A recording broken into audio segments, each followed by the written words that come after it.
is part of the topic, to adapt your brands to the African market.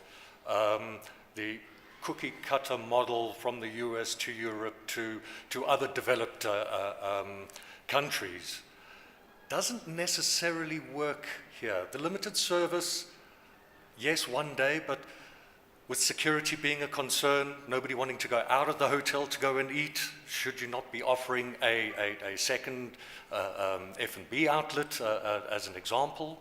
Panos, what are you guys doing to adapt to the African market? Yes, so I quoted one of the brands I quoted before is the Ramada Encore, which is the lowest tier of the Ramada brand.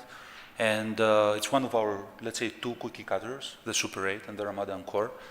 Now, as you said, the security situation, or the security concerns are present in quite a few of the destinations in Africa, and many of the developments are catering to the business clientele, and clearly after a 10, 12-hour working day, you want to go back to a place which can serve as a destination, and you have multiple or variable options within that establishment.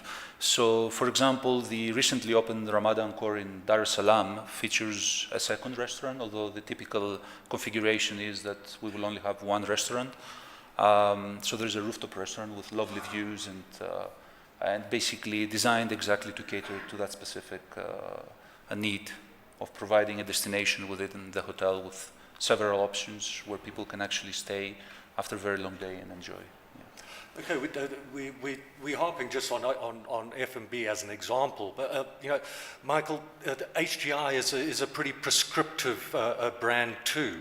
How does Hilton address the specific challenges in certain cities? There might not be alternatives outside, or security is a concern. Well, no alternative means more revenue, but you're right. It is a prescriptive brand. It's a prescriptive brand within a continent. It is not a prescriptive brand globally. What we do is we take the basics that make up Hilton Garden Inn and then adapt it in recognition of the fact that in this case we're talking about sub-Saharan Africa. That has a lot of implications, some of which you've just touched on, Mark. F&B is a factor. The likelihood of the restaurant being used to a much greater extent 3 times a day than would be found in North America or in much of Europe is a fact. The likelihood of people not wishing to leave the hotel in some cities under some circumstances is a fact. That in turn has a knock-on effect of requiring bigger kitchens, requiring bigger back of house in general, and most importantly, we have adjusted the very standard bedroom size that you find in Europe and in the United States for Hilton Garden Inn and increased it marginally for use in sub-Saharan Africa. Second F&B, no, we haven't found that necessary, but I take the point. It's not inconceivable. And certainly the little bells and whistles, swimming pools, of course, often on the roof, a second bar perhaps because of the swimming pool. And then lastly, and this, I'd like to make this point because I think it's good for discussion. I said earlier, first of all, that we have another brand, Hampton by Hilton, which I have not brought to sub-Saharan Africa, and it's for the reason you said, Mark. There's no F&B in that product. It's only for breakfast. But secondly, there is a general need to recognize that there may be a considerable lack of services that we take for granted elsewhere. A bakery, as an example, a laundry, as an example. And this is where it gets much more difficult to justify the capital cost, because you're beginning to build things in that either you avoid in more developed markets, or you normally only expect to find in a full-scale, full-service hotel. So we have to find a balancing act then, and that can be a reason why we might not take the mid-market brand as the first entrant into a new city. We can then do it economically if it's on the back of an existing full-service Hilton that can provide some of the services that otherwise are missing. Tejas, what is Hyatt's strategy for penetrating specifically the mid-market sector?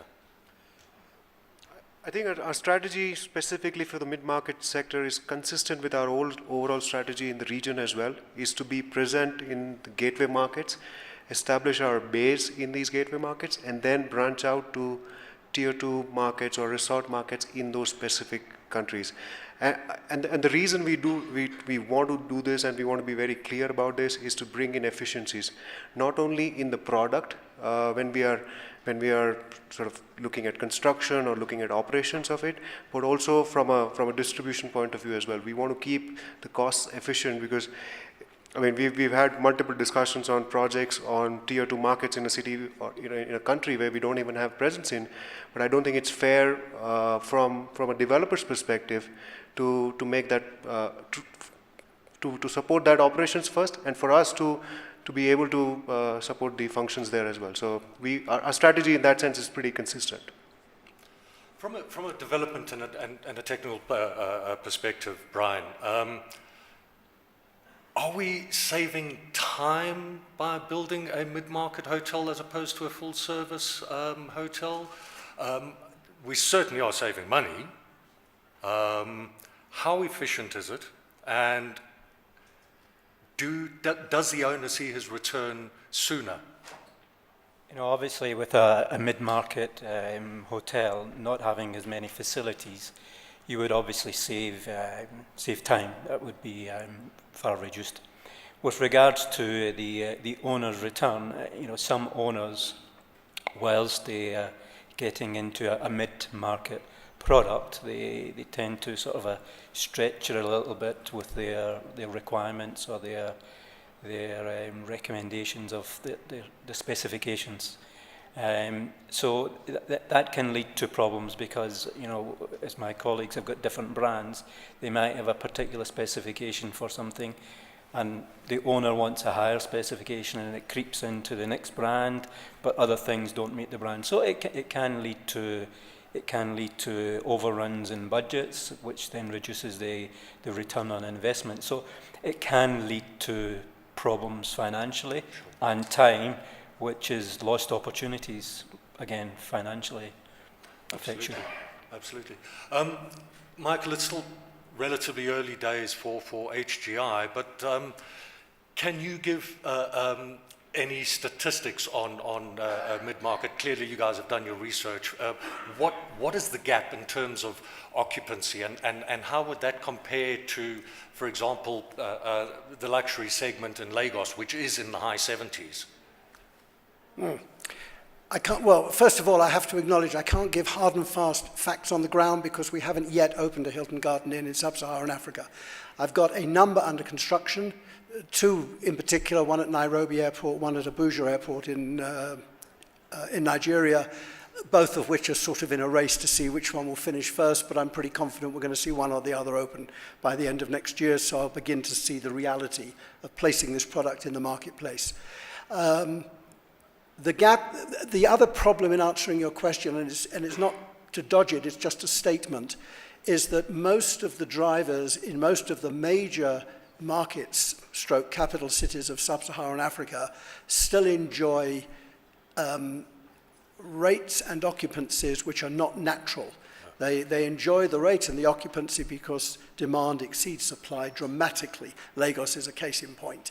And take away what may or may not be good weekend business, but the kind of prices one has to pay for anything, for a bed, in Luanda, for example, is an example that this is not an ordinary market. And I suspect that if I opened a Hilton Garden Inn in central Luanda tomorrow, it would probably command rates almost as high as the so-called best 4 or 5-star hotel in the marketplace.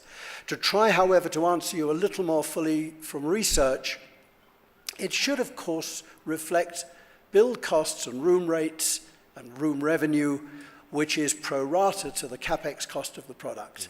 That's the proper rule of thumb. It's the way it works in any developed market.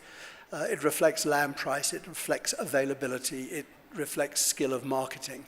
I think in the short term, we won't necessarily see a very big gap between the upper market pricing point, whatever it may be, and the mid-market pricing point until each city by city regulates or regularizes its total offering in the marketplace.